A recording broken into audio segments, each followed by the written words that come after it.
24 के कार्यक्रम में उपस्थित हमारे बहुत ही प्रिय और जिनके साथ मुझे लंबे समय काम करने का भी मौका मिला, ऐसे श्री जगदीश चंद्र जी, हमारे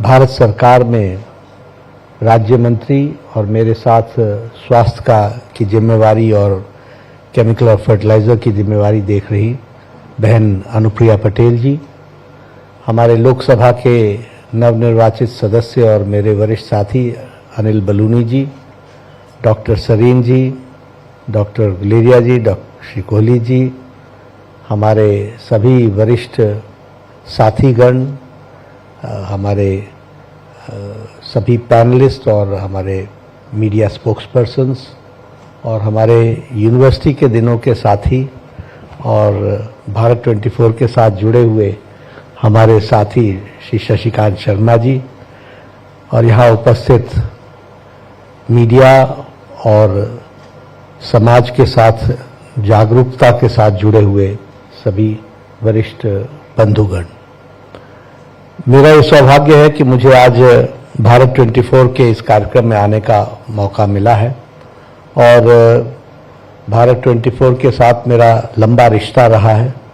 सबसे पहले तो मैं जो उन्होंने स्वास्थ्य को प्रायोरिटी दी है और स्वास्थ्य सम्मान, इस कार्यक्रम को उन्होंने एक रूप देने का प्रयास किया है, इसके लिए भारत 24 को मैं सबसे पहले तो अपनी ओर से बहुत बहुत बधाई देता हूं और शुभकामनाएं देता हूं कि उन्होंने इस कार्यक्रम को एक रूप देकर के आगे बढ़ाने का प्रयास किया है।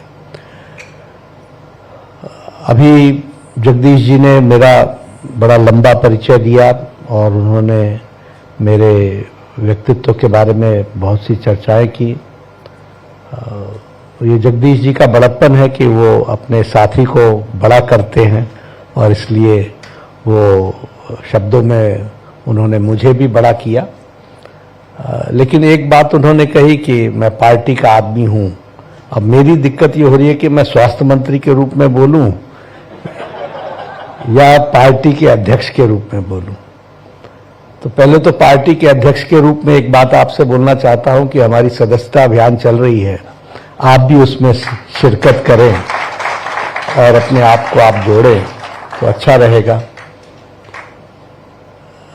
निश्चित रूप से पार्टी भी का उद्देश्य भी मानवता की सेवा है और पार्टी का उद्देश्य भी भारत को आगे ले जाने का है और इसलिए पार्टी के तरफ से हम सब लोग इस बात के लिए जुटे रहते हैं कि हम कैसे साधारण व्यक्ति को ताकत दे सकते हैं, साधारण व्यक्ति को हम एम्पावर कर सकते हैं। और यह देश सिर्फ ऐसा कहा जाए 140 करोड़ का देश है तो ये 140 करोड़ की संख्या कोई हमारे ऊपर बोझ है, इस तरीके से सोचने के बजाय ये 140 करोड़ का देश हमारी ताकत है और हमारा एसेट है। हमें इस तरीके से देखने की आवश्यकता है और एसेट है तो उसकी क्वालिटेटिव इंप्रूवमेंट, उसका क्वालिटेटिव जीवन और वो उसका क्वालिटेटिव पार्टिसिपेशन कैसे बढ़ सकता है, ये भारतीय जनता पार्टी का हमेशा उद्देश्य रहा है।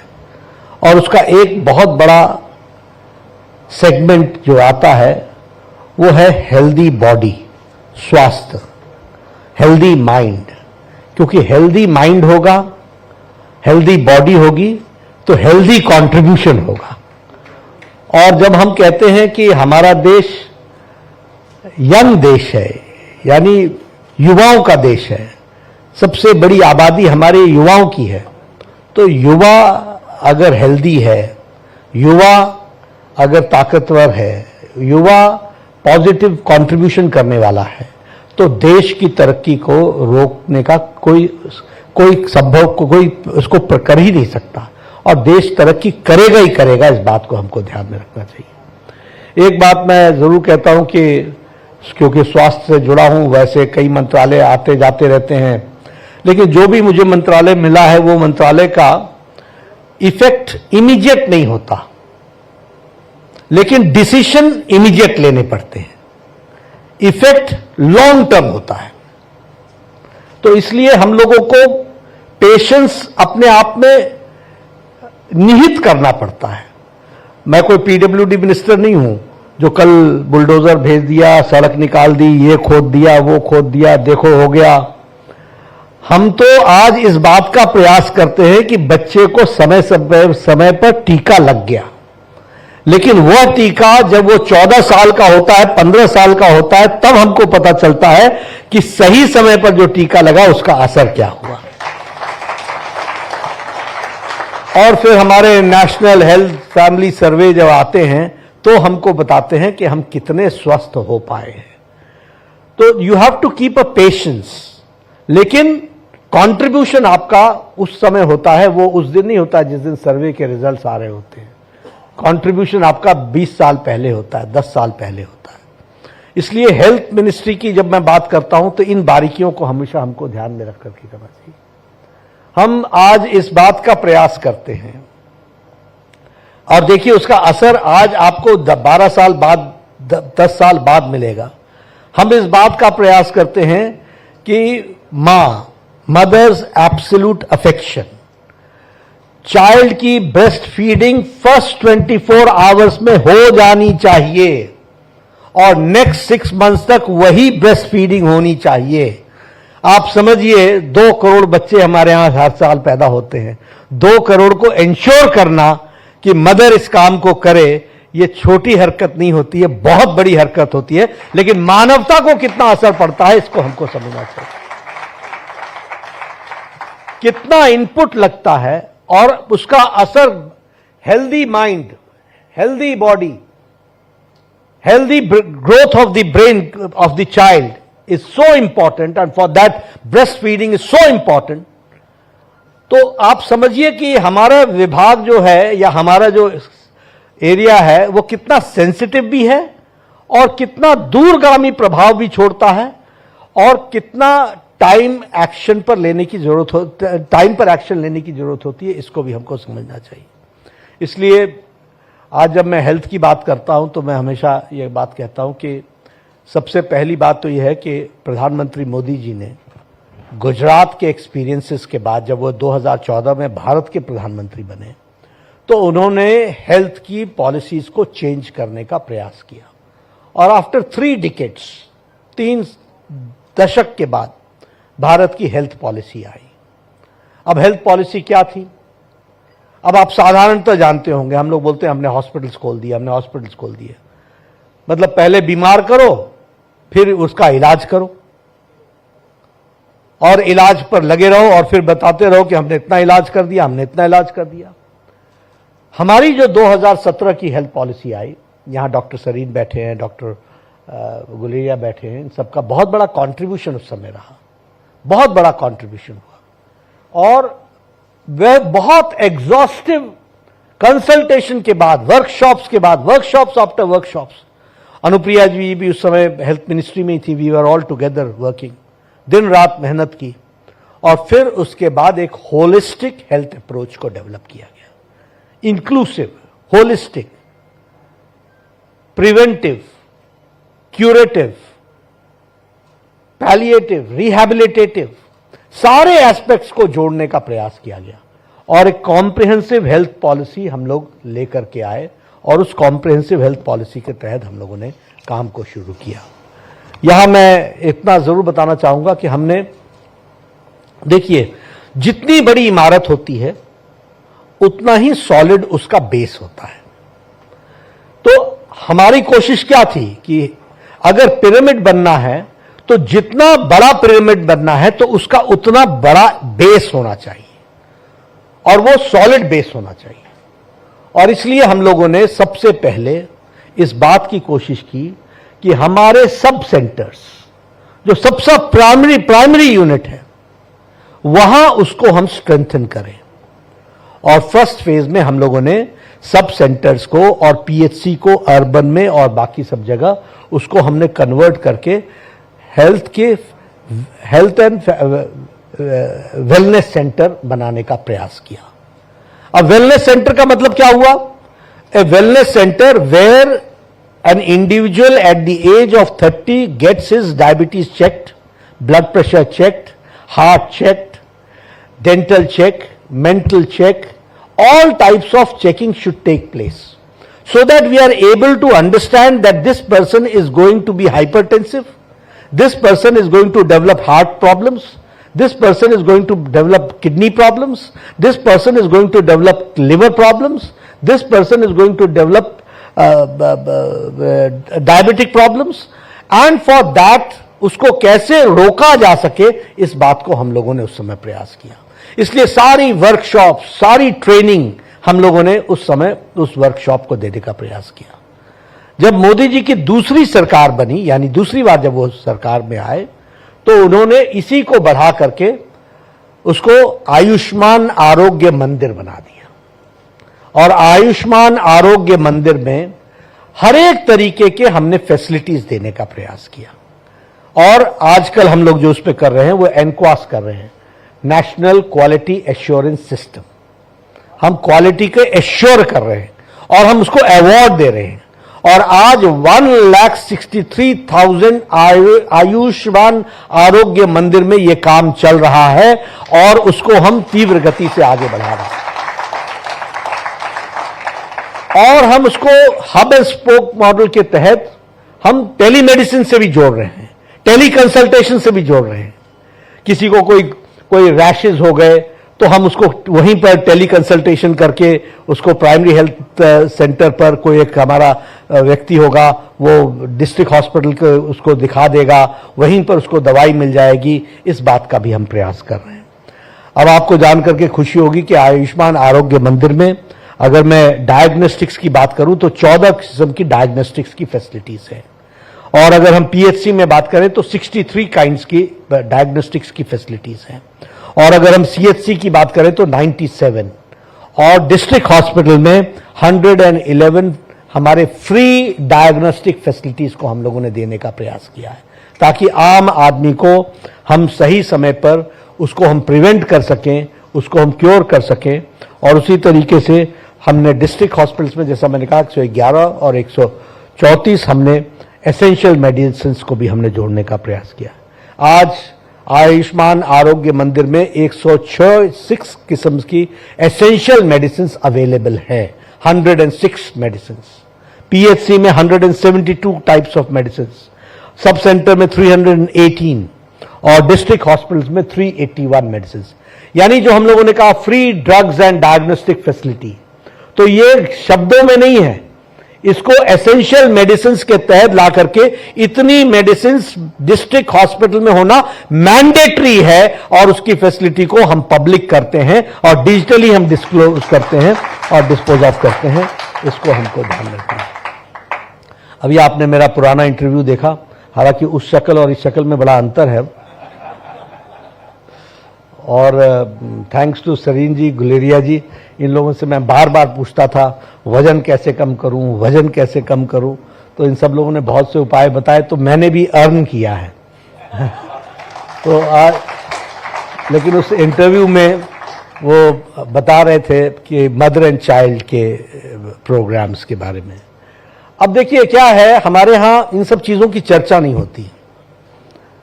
सवेरे सवेरे आप न्यूज में सुनेंगे, जो अनहोनी है वो उसकी चर्चा होती है, जो अच्छी घटना है उसकी चर्चा नहीं होती है।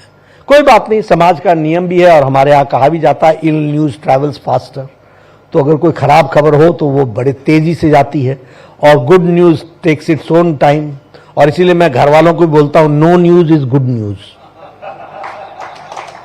कि कोई न्यूज नहीं है तो समझो सब ठीक है।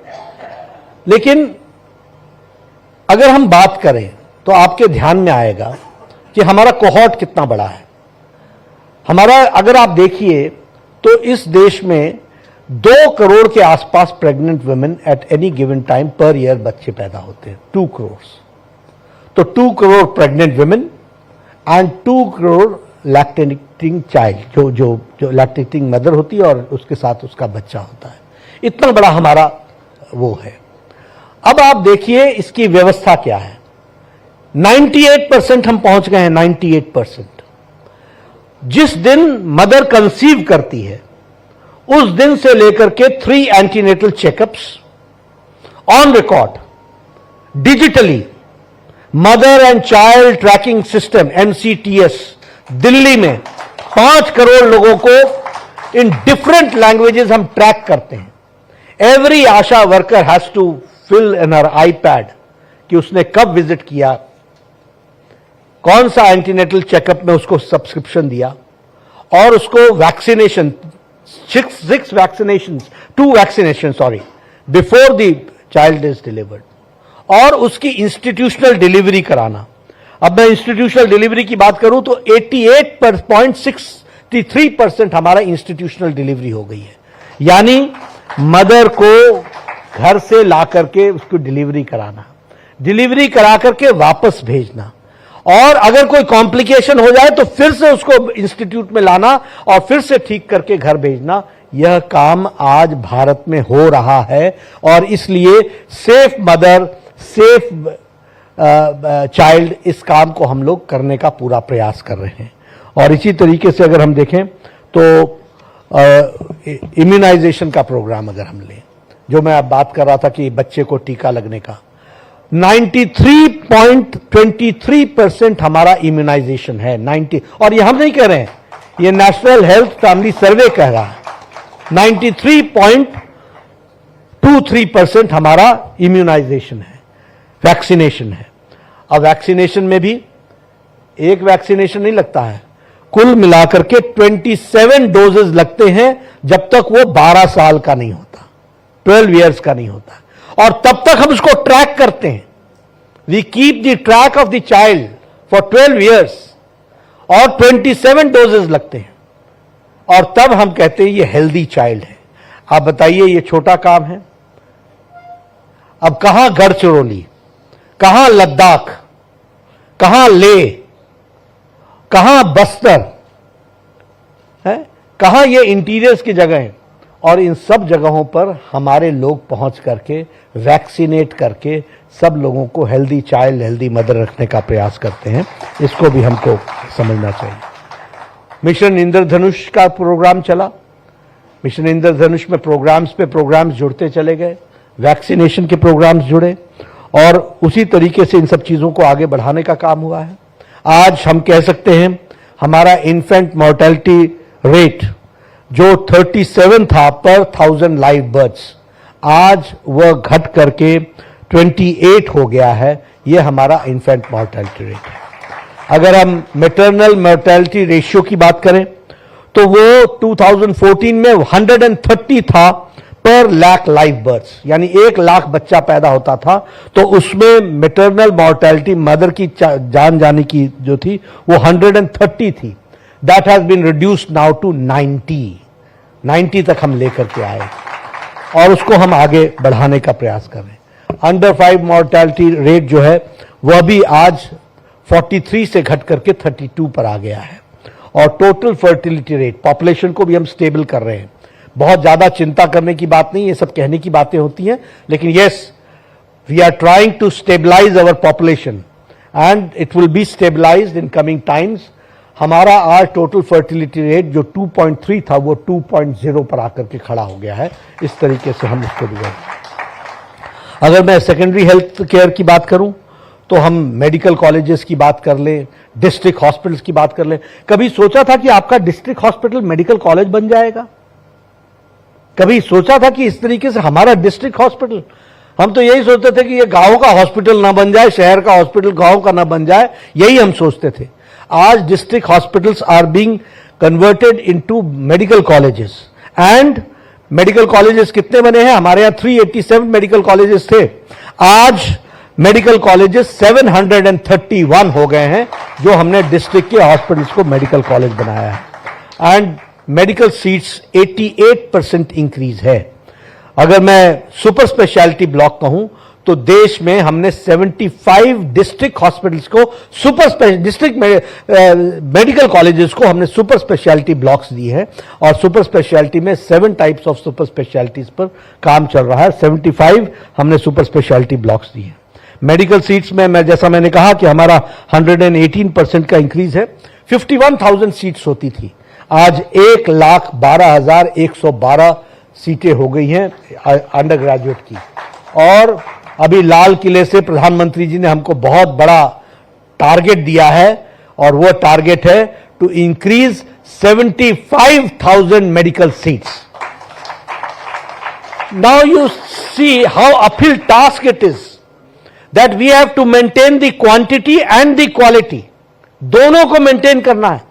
Indian doctors are the best doctors asked in the world and they are required in the world. हमारे डॉक्टर्स दुनिया में जाने जा रहे हैं because of the medical and the quality of the medical education. So we have to maintain that quality also and we have to maintain the quantity also. दोनों चीजों को हमको संभाल करके चलना है। ये छोटी बात नहीं है, ये बहुत बड़ी, इसके लिए बहुत बड़ी तपस्या होती है। सब लोगों को साथ लगा करके करना, उनको रिकॉग्निशन देना, उनकी इंस्पेक्शंस करना, उनकी मेडिकल। अच्छा, फिर you need teachers also. Anatomy ऐसे नहीं पढ़ाई जा सकती, फिजियोलॉजी ऐसे नहीं पढ़ाई जा सकती, किसी का शरीर ऐसे नहीं खोला जा सकता है।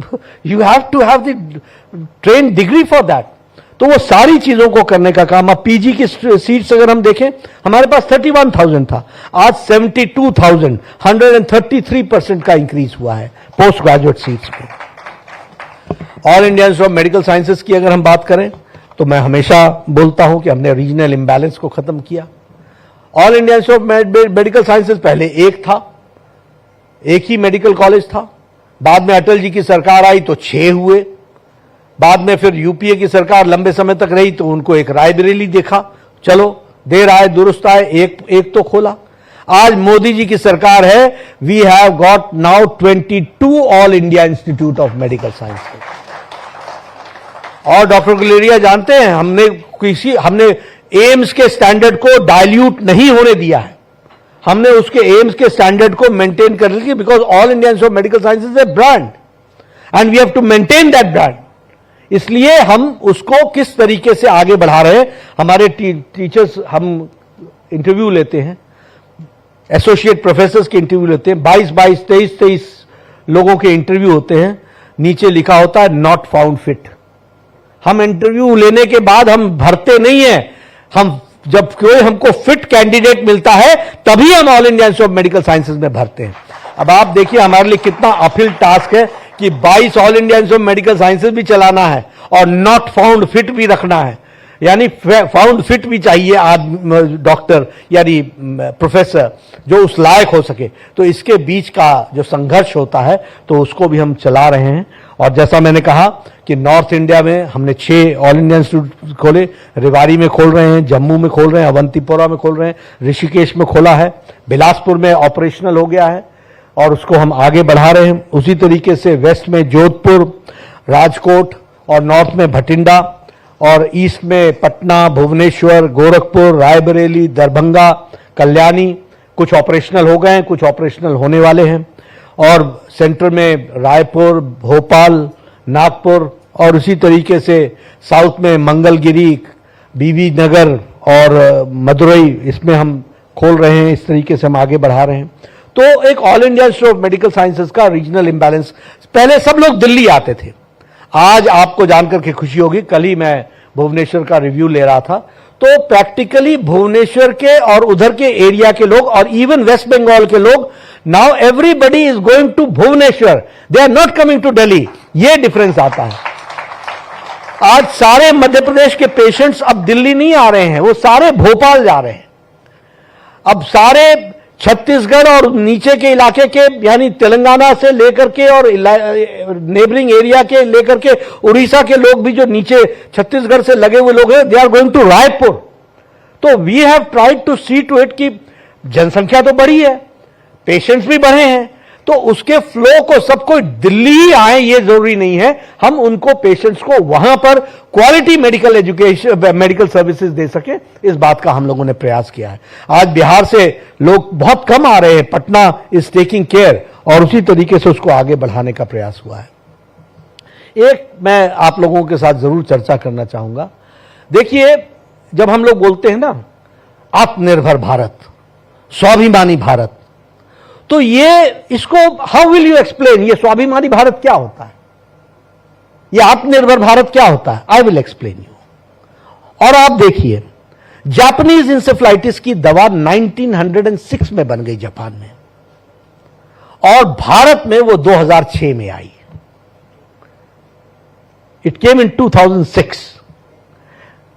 और जापानीज इंसेफ्लाइटिस से हमारे बच्चे बचना शुरू हुए 2015-16 में, 15-16 में। आज आप जापानीज इंसेफ्लाइटिस की कोई आप शिकायत नहीं सुनते होंगे, नहीं तो बरसात आई नहीं, और पूर्वी उत्तर प्रदेश और बिहार जापानीज दिमागी बुखार से भरा नहीं, और मरने की संख्या श्रृंखला में होती थी 100, 150, 200। आज आप सुन नहीं रहे। लेकिन 1906 में दवा बन गई, 2006 में आई। कैसे चलता होगा देश, किस तरीके का देश होगा? उसी तरीके से अगर हम बात करें पोलियो की, आज वैक्सीन, आज हम लोग पोलियो फ्री हो गए हैं। एक भी बच्चा छूट न जाए, सुरक्षा चक्र टूट न जाए, इस बात को कहकर के हम पोलियो फ्री हो गए हैं। लेकिन आईपीवी वैक्सीन हमारे यहां दुनिया में 1955 में आ गया था, हमारे यहां 2015 में आया पोलियो का वैक्सीन, आईपीवी वैक्सीन। उसी तरीके से हेपेटाइटिस बी, ये 1982 में आ गया था। इंडिया में ये प्रोग्राम बनते बनते 2022 हो गया। एम आई राइट डॉक्टर सरीन? 2022 में इट बिकेम द प्रोग्राम। उसी तरीके से अगर हम देखें, अब आप डिफरेंस देखिए, कोविड का फर्स्ट केस 20 जनवरी 2020 को भारत में आया, और प्रधानमंत्री मोदी जी ने टास्क फोर्स 20 अप्रैल 2020 को बैठाया, और 9 मंथ्स के अंदर एक नहीं 2 इंडिजिनस वैक्सीन बना करके दी। ये है स्वाभिमानी भारत, और ये है आत्मनिर्भर भारत। हमने किसी की तरफ देखा नहीं कि वो हमको वैक्सीन देगा, and we are proud to say that we have under vaccine Maitri we have supplied to 100 nations. Covid की वैक्सीन हमने 100 देशों को पहुंचाई है, और 48 देशों को मुफ्त में पहुंचाई है, फ्री ऑफ कॉस्ट पहुंचाई है। यह है स्वाभिमानी भारत, यह है आत्मनिर्भर Bharat, and this we have to understand. अब आप बताइए, वैक्सीनेशन की बात कीजिए, करेक्ट माय, लेकिन वैक्सीनेशन अमेरिका में 67-68% के आसपास हुआ है कोरोना का। हम 90+ हैं। 220 crore, world's largest and world's fastest vaccination programme. 18 महीने के अंदर 220 करोड़ डबल डोज लगा करके, विथ बूस्टर लगा करके हमने खड़ा किया। अब वैसे, अब आपने कहा है कि मैं भारतीय जनता पार्टी का भी अध्यक्ष हूं, तो मैं लोगों को सिर्फ उनकी मेमोरी को याद दिलाता हूं कि जब ये वैक्सीन लग रहा था तो हमारे ऑपोजिशन के लीडर्स बोलते थे कि इसकी ट्रायल टेस्टिंग नहीं हुई है, ये तो we are not guinea pigs, हमारे ऊपर ट्रायल थोड़ी ना होगी, इसकी थर्ड ट्रायल नहीं हुई है, और ये तो मोदी टीका है, मोदी टीका है। और चुपके चुपके जाके खुद लगवा लिया मोदी टीका। मेरे को मिले तो मैंने कहा कैसा लगा मोदी टीका? अभी और लगेगा, आगे बूस्टर भी लगेगा।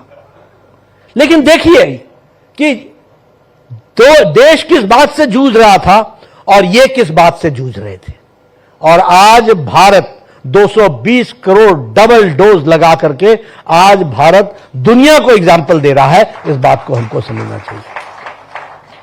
ये बदलते हुए भारत की तस्वीर है जिसको हमको ध्यान में रखना चाहिए। और उसी तरीके से जब मैं इन सारी बातों को कहता हूं तो यह भी बताना चाहता हूं कि आज बाकी सब देशों में किस बात की चर्चा हुई कि आप आश्चर्य करोगे, दुनिया में लॉकडाउन लगने के खिलाफ स्ट्राइक हुई, यूरोपियन देशों में, पढ़े लिखे देशों में हुई। No, we do not want to remain in lockdown, no, we do not want to get vaccinated. और यहां भारत एक ऐसा देश रहा जहां कोविड की लड़ाई सिर्फ सरकार ने नहीं लड़ी, सरकार के साथ साथ देश ने लड़ी और एक साथ कोऑपरेट करके खड़ा है। अगर मोदी जी ने कहा जनता कर्फ्यू तो जनता कर्फ्यू लगा, अगर मोदी जी ने कहा थाली बजाओ तो थाली बजी, अगर मोदी जी ने कहा दिया जलाओ तो दीप जला।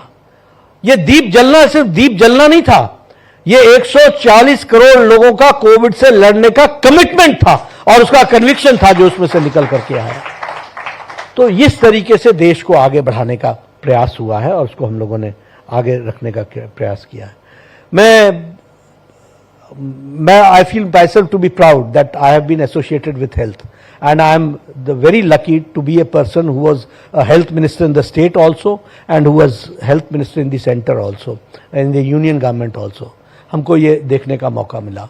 हम जब इंटरनेशनल कॉन्फ्रेंसेस में जाते थे तो वहां एक शब्द सुनते थे, यूएचसी, यूनिवर्सल हेल्थ कवरेज। और मैं अपने आप को समझता था, यार ये यूएचसी तो बड़े बड़े देशों की बात है, हम कहां इसमें पढ़ेंगे, हम कहां यूनिवर्सल हेल्थ कवरेज दे पाएंगे।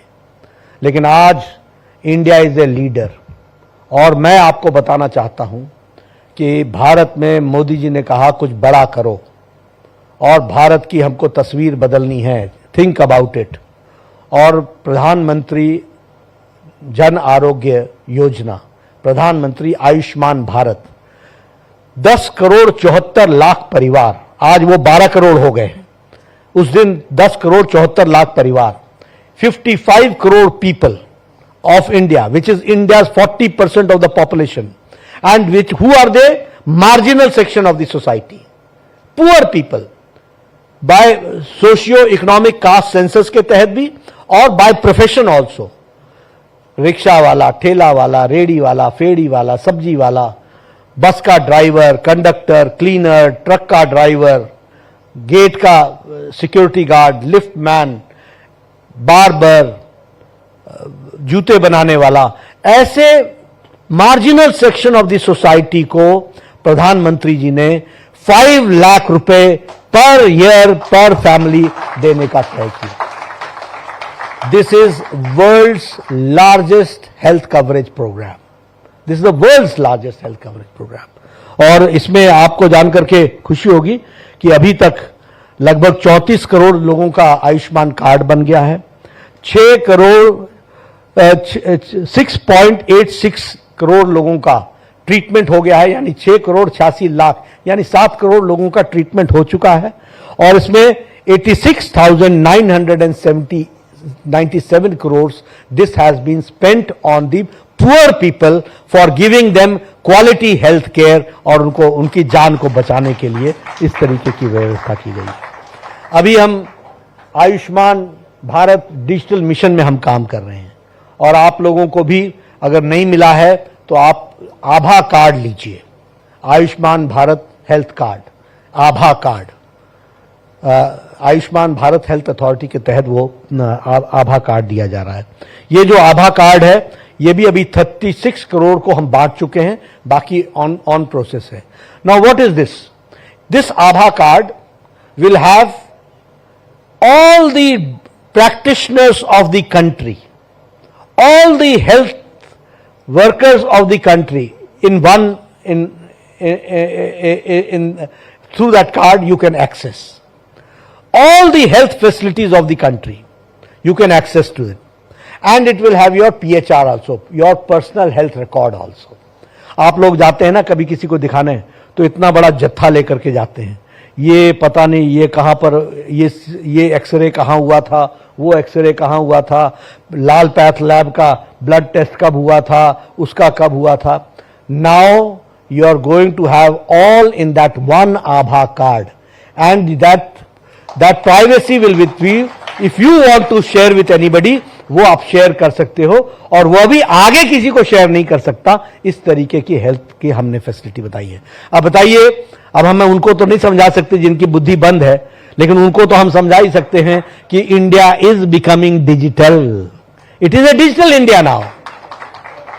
हम हंसी हंसी में कई बार बोलते हैं, हम लोग जब आए आधार से, अब जब हम उसको जोड़ने का प्रयास कर रहे थे, लिंक करने के बाद, अरे ये क्या होगा, भारत में तो इंटरनेट ही नहीं है सब जगह, ये तो भारत तो अनपढ़ों का देश है, यहां तो अनपढ़ है, ये कौन यूज करेगा। आज सब्जी वाला भी आपको क्यूआर कोड लगा करके बैठा हुआ है, क्यूआर कोड से पेमेंट लेता है। ये डिजिटल इंडिया है। तो इस तरीके से ये सारी चीजों को डेवलप किया गया है। हम जब स्वास्थ्य मंत्री बने थे तो बजट उस समय 23,000 करोड़ रुपए का था, आज 90,000 करोड़ रुपए का बजट है। प्रायोरिटी दी गई है। और 2.5% हम जीडीपी का ले जाने के लिए हम कमिटमेंट हैं, उसको हम आगे बढ़ा रहे हैं, उस तरफ हम बढ़ चले हैं, उसको हम आगे ले जाने का प्रयास कर रहे हैं। हेल्थ रिसर्च पर हमारा काम चल रहा है। ये जो वैक्सीन बनकर के कोरोना की आई है, ये ऐसे नहीं आई है। इस रिसर्च के लिए प्रधानमंत्री जी ने स्पेशली पैसे दिए, इंडस्ट्री को प्रोत्साहित किया, आईसीएमआर पूरी ताकत से लगी, और इसीलिए जो हमारा कोविड वैक्सीन है उस पर जॉइंट पेटेंट का अधिकार है, आईसीएमआर का भी है और भारत बायोटेक का, शायद भारत बायोटेक का, दोनों का मिल करके है। तो लेकिन भारत सरकार ने रिसर्च के लिए पूरी ताकत लगाई है और उसको जोड़ने का प्रयास किया है। इस तरीके से हेल्थ को हम आगे बढ़ा रहे हैं। तो मैंने आपके सामने हेल्थ के बहुत बहुआयामी एस्पेक्ट्स को रखने का प्रयास किया है। और हमारे सरीन साहब यहाँ बैठे हैं, इन्होंने हमको कहा कि हेपेटाइटिस के लिए उसको प्रोग्राम बनाना चाहिए, और वो प्रोग्राम बनेगा तो बहुत भला होगा। मैंने उसी मंच से उसको अनाउंस किया था, और बाद में वो प्रोग्राम बन करके हमारा नेशनल प्रोग्राम में जुड़ा। तो ये सरीन साहब ने उस समय दिया, उस तरीके से हमने किया। गुलेरिया साहब यहाँ बैठे हैं। आज all India institute of medical sciences की कैपेसिटी डबल हो गई, और वहां पर हर एक तरीके से हम फैसिलिटीज को बढ़ाते ही जा रहे हैं। क्यों? क्योंकि वो एक हमारे प्रीमियर इंस्टीट्यूशन है। आपने लंबे समय तक वहां काम किया है, तो उसको भी हम आगे बढ़ाने का काम किया है। ये सारी बातें मैं आपके सामने इसलिए बता रहा हूं क्योंकि हेल्थ को मेन फोकस में रख करके आज हम चल रहे हैं, और दुनिया भी अब ये मान रहा है कि India is taking a lead in the field of health. दुनिया भी मान रहा है। और हम इस सोच के नहीं है कि ब्रेन ड्रेन, हमारे लोग बाहर जा रहे हैं। मैं कहता हूं जाओ, जितना जाना है जाओ, हम और डॉक्टर पैदा करेंगे, यहां भी संभालेंगे, वहां भी संभालेंगे, कोई दिक्कत की बात नहीं है। क्यों? क्योंकि प्राइम मिनिस्टर मोदी का सपना है speed, scale and skill. Speed भी बढ़ाओ, स्केल भी बढ़ाओ और स्किल भी बढ़ाओ। तो इन तीनों पर हम काम कर रहे हैं, पूरी ताकत से हम लगे हैं और इसको हम आगे बढ़ाने का प्रयास कर रहे हैं। मेरे मित्र शशिकांत जी यहाँ बैठे हैं, हम दोनों यूनिवर्सिटी के साथी रहे हैं और ये हमारे क्लब के साथी भी हैं। और जब मैं क्लब का साथी बोलता हूं तो बहुत सी चीज़ें हम लोगों ने विधानसभा में भी जोड़ी थी, और उसमें इस बात को भी हमने जोड़ा कि और कुछ नहीं तो कम से कम मेडिकल फैसिलिटीज़ तो सुदृढ़ होनी चाहिए हमारे स्टेट में। उसमें शशिकांत जी ने बहुत हमारा योगदान किया, वहाँ एक बहुत पॉजिटिव वातावरण बनाने का उसमें योगदान किया है। तो मैं इनका भी धन्यवादी हूँ कि इन्होंने हमेशा हमको, और आपको मालूम है कि पॉलिटिक्स में दिया जो है वो ऐसे से जलता रहता है, थोड़ा कभी बुझता रहता है, तो उस दिए को जलते रहने में और उसको ताकत देने में इनका बहुत बड़ा योगदान है। और इन्होंने हमें हमेशा good times and bad times ही has been with me and we have work together. और गुड टाइम का आनंद तब तक नहीं आता जब तक बैड टाइम ना देखो, तो तभी उसका आनंद लेने का भी मज़ा होता है। तो इसलिए ऐसे सब हम लोगों ने समय को देखा है। और आज जगदीश जी से मेरा बड़ा पुराना संबंध है, और ये संबंध कोई मीडिया के दृष्टि से नहीं, एक पारिवारिक संबंध है। तो इसलिए जब जगदीश जी बोलते हैं तो मुझे इनकी बात को स्वीकार करना पड़ता है और उसको हम पूरा करते हैं। मैं नहीं जानता कि आपको मैंने स्वास्थ्य के बारे में कितना जागृत किया है, लेकिन एक बात मुझे भी समझ में आई है कि हम लोग बहुत खाते हैं, जितना जरूरत नहीं होता है उतना भी खा लेते हैं। जरा कम करेंगे तो कुछ बिगड़ता नहीं है, ऐसा मेरा कॉन्फिडेंस है। तो ये आप जरूर, आप भी ध्यान रखिए। आपने मेरी बात सुनी, आपका बहुत बहुत धन्यवाद।